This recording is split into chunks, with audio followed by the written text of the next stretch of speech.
بسم اللہ الرحمن الرحیم۔ عصر حاضر کے پرفریب نعرے۔ عنوان ہے سماجی تنوع اور اس کے تقاضے۔ یہ چیپٹر 8 ہے۔ آج کل مسلمانوں کی آپس کی گفتگو میں یہ بات اکثر سننے کو ملتی ہے، ہم ایک تکثیری سماج پلورل سوسائٹی میں رہتے ہیں، ہمیں اس کے تقاضوں کو ملحوظ رکھنا چاہیے۔ مسلمانوں کی آپس کی گفتگو کے علاوہ بعض غیر مسلم دانشمند بھی مسلمانوں کو یہ مشورہ دیتے رہتے ہیں کہ وہ تکثیری سماج کے تقاضوں کو سمجھے اور ان کا لحاظ رکھے۔ چنانچہ یہ ضروری محسوس ہوتا ہے کہ تکثیری سماج کی اس مقبول عام اصطلاح کے معنی متعین کیے جائیں۔ آکسفورڈ ڈکشنری میں پلورلزم کا مفہوم یہ بیان کیا گیا ہے کہ a form of society in which the members of minority groups maintain their independent cultural traditions۔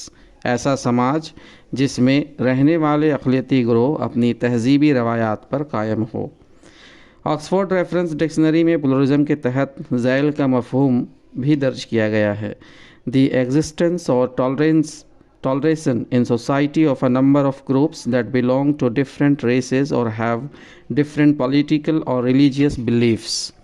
یعنی سماج میں ایسے گروہوں کی موجودگی یا ان کے تئیں رواداری جن کا تعلق مختلف نسلوں سے ہو یا جن کے مذہبی و سیاسی تصورات مختلف ہوں۔ بریٹانیکا ریفرنس انسائکلوپیڈیا میں پلورلزم کے تحت ذیل کی عبارت درج ہے: The view in liberal democracies that power should be shared and is not held by a single elite or group of elites۔ Pluralism assumes diversity is beneficial to society and that the disparate functional or cultural groups of which society is composed, including religious groups, trade unions, professional organizations, and ethnic minorities, should be autonomous۔ اس تصور کا نام ہے pluralism, جس کے liberal جمہوری نظام کے اندر اقتدار مختلف معاشی طبقات اور نظریات گروہوں کے درمیان منقسم ہوتا ہے یا منقسم ہونا چاہیے، بجائے اس کے کہ اقتدار پر صرف ایک اعلیٰ طبقے کا قبضہ ہو۔ پلورلزم کے مطابق تنوع کسی بھی سماج کے لیے مفید شے ہے، چنانچہ تہذیبی گروہوں یا پیشہ وارانہ انجمنیں ان کو خود مختاری حاصل ہونی چاہیے۔ ان متنوع گروہوں میں مذہبی گروہ، ٹریڈ یونین اور نسلی اقلیتیں سب شامل ہیں۔ ان عبارات کی روشنی میں پلورلزم یا کثرتیت کے دو معنی سامنے آتے ہیں۔ ایک معنی کے لحاظ سے کثرتیت ایک امر واقعہ کا نام ہے اور وہ واقعہ ہے کسی سماج میں متنوع گروہوں کی موجودگی۔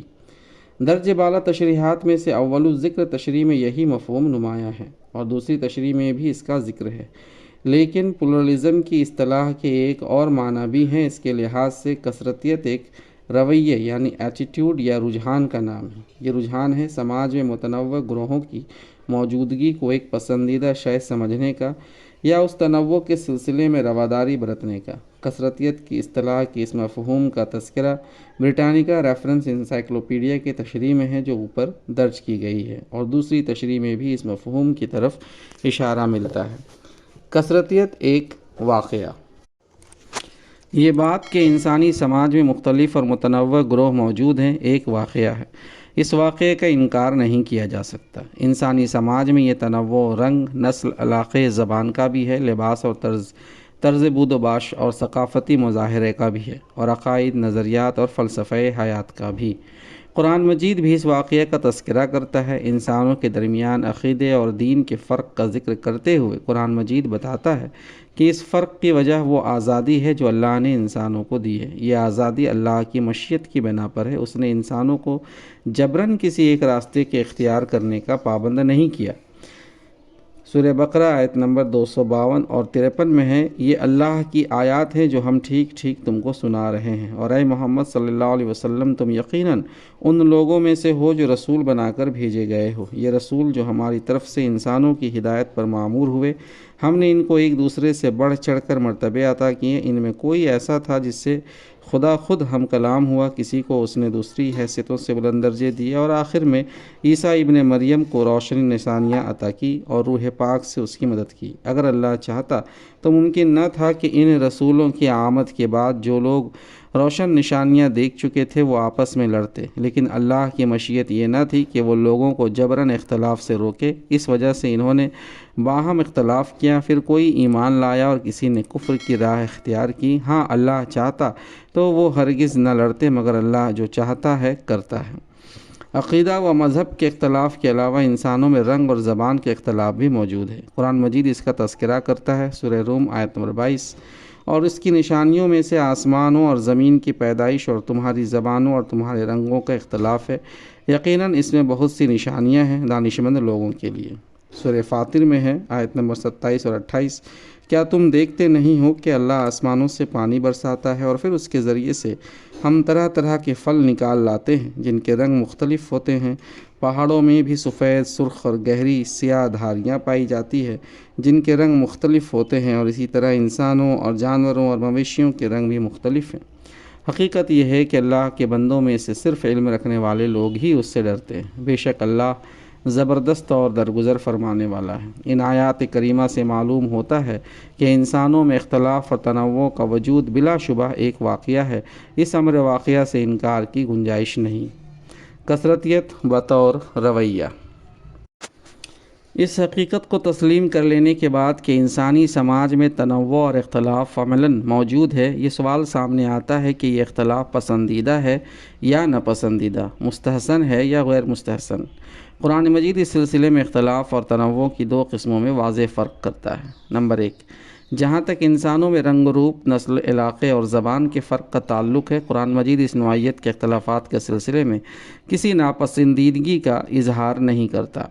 اس کے نزدیک ان اختلافات سے بعض مصالح وابستہ ہیں۔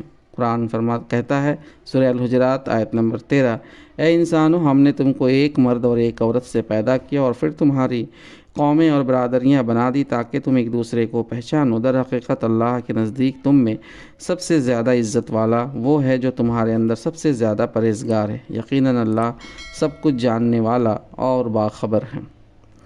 نمبر 2، البتہ جہاں تک دین اور عقیدے کے اختلاف کا تعلق ہے، اللہ تعالیٰ نے اپنی مشیت کے تحت اس اختلاف کی آزادی تو انسانوں کو دی ہے، لیکن وہ کفر کے رویے کو پسند نہیں کرتا۔ قرآن مجید میں ہے، اسی نے تم کو ایک جان سے پیدا کیا، پھر وہی ہے جس نے اس جان سے اس کا جوڑا بنایا، اور اسی نے تمہارے لیے مویشیوں میں سے 8 نر و مادہ پیدا کیے۔ وہ تمہاری ماؤں کے پیٹوں میں 3 تاریک پردوں کے اندر تمہیں ایک کے بعد ایک شکل دیتا چلا جاتا ہے۔ یہی اللہ جس کے یہ کام ہے تمہارا رب ہے، بادشاہی اسی کی ہے، کوئی معبود اس کے سوا نہیں ہے، پھر تم کدھر سے پھرائے جا رہے ہو؟ اگر تم کفر کرو تو اللہ تم سے بے نیاز ہے، لیکن وہ اپنے بندوں کے لیے کفر کو پسند نہیں کرتا، اور اگر تم شکر کرو تو اسے وہ تمہارے لیے پسند کرتا ہے۔ کوئی بوجھ اٹھانے والا کسی دوسرے کا بوجھ نہ اٹھائے گا، آخر کار تم سب کو اپنے رب کی طرف پلٹنا ہے، پھر وہ تمہیں بتا دے گا کہ تم کیا کرتے رہے ہو، وہ تو دلوں کا حال تک جانتا ہے۔ اس لیے ان لوگوں کی رائے غلط ہے جو یہ سمجھتے ہیں کہ قرآن مجید نے انسانی سماج کے تنوع کو خواہ وہ کسی نوعیت کا ہو ہر حال میں پسندیدہ قرار دیا ہے، اور دین و عقیدے کی گمراہی سے جو اختلاف نمودار ہوتا ہے اس پر اپنی ناگواری کا اظہار نہیں کیا ہے۔ مندرجہ بالا آیت جو کہ سورہ زمر آیت نمبر 6 اور 7 کی تھی، اس میں یہ صاف ارشاد موجود ہے کہ اللہ اپنے بندوں کے لیے کفر کو پسند نہیں کرتا۔ رنگ و نسل کے تنوع کی حکمت۔ سورہ حجرات آیت نمبر 13 میں اللہ تعالیٰ نے قبیلوں اور برادریوں کے فرق کی حکمت یہ بتائی ہے کہ انسان ایک دوسرے کو پہچان سکے۔ اس فرق کی بنیاد پر کسی تعصب کی گنجائش نہیں ہے۔ مولانا سید ابو العالیٰ مودودی رحمۃ اللہ علیہ اس آیت کی تشریح میں لکھتے ہیں، اس آیت میں پوری نوع انسانی کو خطاب کر کے اس عظیم گمراہی کی اصلاح کی گئی ہے جو دنیا میں ہمیشہ عالمگیر فساد کی موجب بنی رہی ہے، یعنی نسل، رنگ، زبان، وطن اور قومیت کا تعصب۔ اس مختصر سے آیت میں اللہ تعالیٰ نے تمام انسانوں کو مخاطب کر کے 3 نہایت اہم اصولی حقیقتیں بیان فرمائی ہے۔ ایک یہ کہ تم سب کی اصل ایک ہی ہے، ایک ہی مرد اور ایک عورت سے تمہاری پوری نو وجود میں آئی ہے، اور آج تمہاری جتنی نسلیں بھی دنیا میں پائی جاتی ہے وہ در حقیقت ایک ابتدائی نسل کی شاخیں ہیں جو ایک ماں اور ایک باپ سے شروع ہوئی تھیں۔ دوسرے یہ کہ اپنی اصل کے اعتبار سے ایک ہونے کے باوجود تمہارا قوموں اور قبیلوں میں تقسیم ہو جانا ایک فطری امر تھا، مگر اس فطری فرق و اختلاف کا تقاضا یہ ہے ہرگز نہ تھا کہ اس کی بنیاد پر اونچ اور نیچ، شریف اور کمین، برتر اور کمتر کے امتیازات قائم کیے جائیں، ایک نسل دوسری نسل پر اپنی فضیلت جتائے، ایک رنگ کے لوگ دوسرے رنگ کے لوگوں کو ذلیل و حقیر جانیں، اور ایک قوم دوسری قوم پر اپنا تفوق جمائے۔ خالق نے جس وجہ سے انسانی گروہوں کو اقوام اور قبائل کی شکلیں مرتب کیا تھا وہ صرف یہ تھی کہ ان کے درمیان باہمی تعاون اور تعارف کی فطری صورت یہی تھی۔ تیسرے یہ کہ انسان اور انسان کے درمیان فضیلت اور برتری کی بنیاد اگر کوئی ہے اور ہو سکتی ہے تو وہ صرف اخلاقی فضیلت ہے۔ ترجمہ قرآن مجید ما مختصر حواشی۔ گویا انسانی گروہ جب ایک دوسرے کی منفرد و مخصوص صلاحیتوں کو پہچان لیتے ہیں تو ان کے لیے باہمی تعاون کرنا آسان ہو جاتا ہے۔ کوئی قبیلہ تجارت کی خاص صلاحیت رکھتا ہے، کوئی کھیتی باڑی میں آگے ہوتا ہے، کسی کے افراد صنعت و حرفت میں پیش قدمی کر کے اپنے مخصوص مہارت کا مظاہرہ کرتے ہیں، اور کسی قبیلے کے لوگ زیادہ فصیح اور زبان پر قدرت رکھنے والے ہوتے ہیں۔ جب انسانی نسلوں اور قوموں کی ان متنوع صلاحیتوں کو پہچان لیا جاتا ہے، ان صلاحیتوں کو ریکوگنائزیشن حاصل ہو جاتا ہے، تو انسانی گروہوں کے ایک دوسرے سے فائدہ اٹھانے کی اور باہمی تعاون کرنے کی راہ ہموار ہو جاتی ہے۔ اسلامی معاشرے میں مختلف نسلوں کا تعاون باہمی۔ سید قطب رحمۃ اللہ علیہ لکھتے ہیں، اسلامی معاشرے ہی کو یہ اعزاز حاصل ہے کہ اس میں اجتماع کا بنیادی رشتہ عقیدے پر استوار ہوتا ہے، اور اس میں عقیدہ ہی وہ سند ہوتا ہے جو کالے اور گورے اور احمر و زرد، عربی اور رومی، فارسی اور حبشی اور ان تمام اقوام کو روئے زمین پر آباد ہیں ایک ہی صف میں کھڑا کر دیتا ہے، جس کا پروردگار صرف اللہ ہوتا ہے۔ معالم فی الطریق باب ہفتم۔ یہ وہ خدا پرست امت ہے جس کے ہر اول دستے کی شان یہ تھی کہ اس میں عرب کے معزز خاندان کے چشم و چراغ ابو بکر شامل تھے، تو حبش کے بلال اور روم کے صہیب اور فارس کے سلمان بھی موجود تھے۔ بعد کی نسلیں بھی ہر دور میں اسی دلنشین انداز اور حیرت انگیز نظام کی جلووں میں یکے بعد دیگرے منصع شہود پر ابھرتی رہیں۔ عقیدہ توحید اس امت کی قومیت رہی ہے، دارالاسلام اس کا وطن رہا ہے، اللہ کی حاکمیت اس کا امتیازی شعار رہا ہے، اور قرآن اس کا دستور حیات رہا ہے۔ چنانچہ بریٹانیکا ریفرنس انسائکلوپیڈیا میں بیان کردہ اس خیال سے اتفاق کیا جانا چاہیے کہ جہاں تک رنگ و نسل کے تنوع کا تعلق ہے، اس نوعیت کے تنوع کی موجودگی کسی سماج کے لیے ایک مفید شے ہے، اس لیے کہ مختلف گروہ مختلف قسم کی صلاحیتیں رکھتے ہیں، اور ان گوناگوں صلاحیتوں سے پورے سماج کو فائدہ پہنچتا ہے۔ رنگ و نسل کے فرق کو ناپسندیدہ سمجھنا ایک غلط رجحان ہے۔ اسلام نے اس غلط رجحان اور اس پر مبنی تعصب کو ختم کیا ہے۔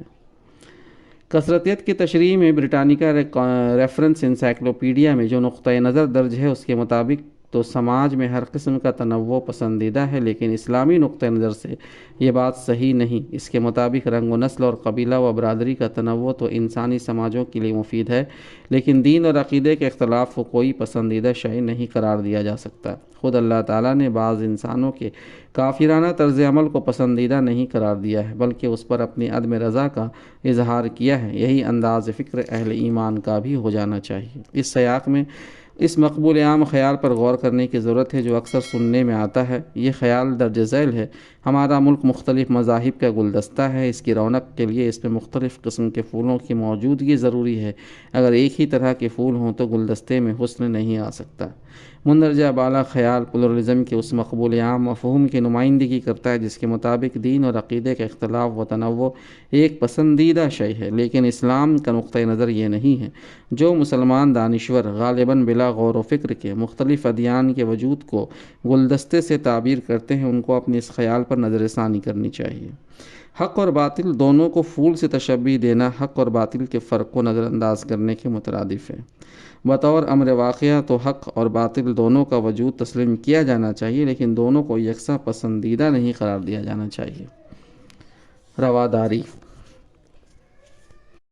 دین اور عقیدے کے اختلاف کو مستحسن قرار نہ دینے کے باوجود اسلام نے عملی رویہ میں رواداری کی تعلیم دی ہے۔ رواداری کے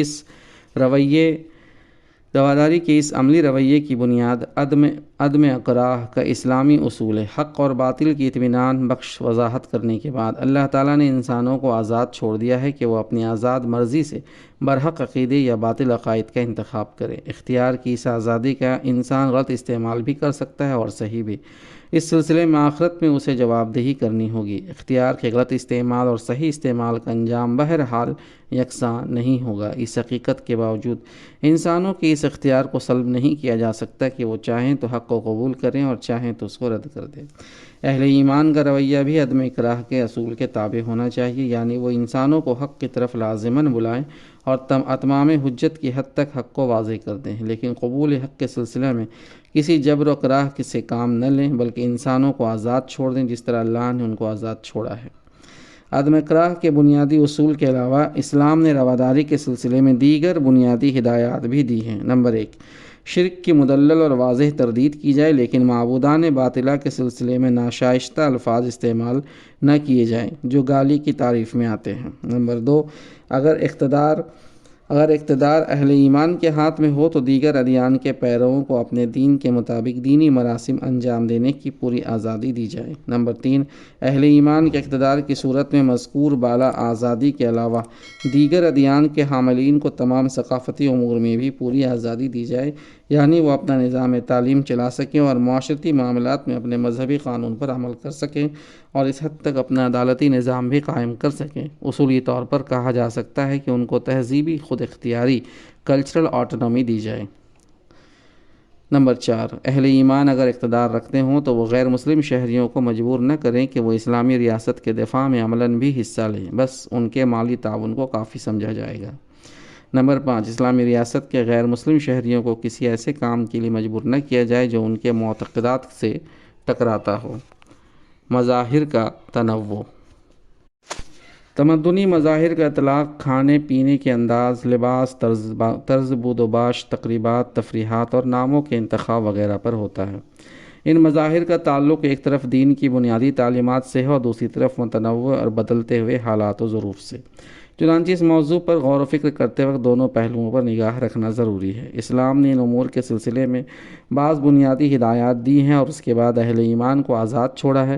کھانے پینے کے سلسلے میں اسلام نے اہل ایمان کو ہدایت دی ہے کہ وہ حلال و طیب چیزیں کھائیں اور اسراف نہ کریں۔ ان ہدایات کے تحت جغرافیائی حالات کے لحاظ سے اور اپنے اپنے ذوق کے مطابق مسلمان ہر قسم کے کھانے کھا سکتے ہیں۔ اسلام میں اس تنوع کی پوری گنجائش ہے۔ لباس کے سلسلے میں چند اسلامی ہدایات یہ ہیں کہ سطر کو ڈھاکا جائے، مردوں اور عورتوں کے لباس ایک جیسے نہ ہو، مرد ریشمی لباس نہ پہنے، لباس حیا اور تقویٰ کا آئینہ دار ہو اور اعتدال کے ساتھ زینت کا اہتمام کیا جائے۔ اسلامی ہدایات کا لحاظ کرتے ہوئے جس لباس کو بھی استعمال کیا جائے گا، اسلام میں اس کی اجازت ہے۔ عام طور پر تمام تمدنی مظاہر کے سلسلے میں یہ کہا جا سکتا ہے کہ شرعی حدود کی پابندی کی جائے اور اسلامی اقدار کی جھلک تمام مظاہر میں نظر آئے۔ چنانچہ تمدنی مظاہر کے سلسلے میں محدود اور پابند کثرتیت، لمیٹڈ اینڈ ریگولیٹڈ پلورلزم کی اسلام اجازت دیتا ہے۔ قرآن و سنت کی حدود کے اندر دین کے مختلف پہلوؤں کی تفصیلات مرتب کرنے میں اہل ایمان کے درمیان پوری ایمانداری کے ساتھ اختلافات ہو سکتے ہیں۔ اس نوعیت کی کثرتیت کی بھی اسلام میں پوری گنجائش ہے۔ نظام تزکیہ، فقہ، طریق تفسیر اور کلام سب کے اندر مختلف مکاتب فکر ہو سکتے ہیں بشرطے کہ کتاب و سنت کے اندر ان کی گنجائش ہو۔ ان مکاتب فکر کے درمیان صحت مند تبادلہ خیال کی روایت قائم ہونی چاہیے تاکہ مسلمان معاشرہ ہر میدان میں پیش قدمی کر سکے۔ یہاں چیپٹر 8 مکمل ہوتا ہے۔ امید کرتا ہوں کہ آپ کو ہماری یہ کوشش پسند آ رہی ہوگی، اور اگر ابھی تک آپ نے ہمارا چینل سبسکرائب نہیں کیا ہے تو برائے مہربانی سبسکرائب کر لیں اور جو بیل آئیکن ہے اسے بھی پریس کر دیں تاکہ نوٹیفیکیشن وقت پر آپ کو مل جائے۔ جزاک اللہ خیر۔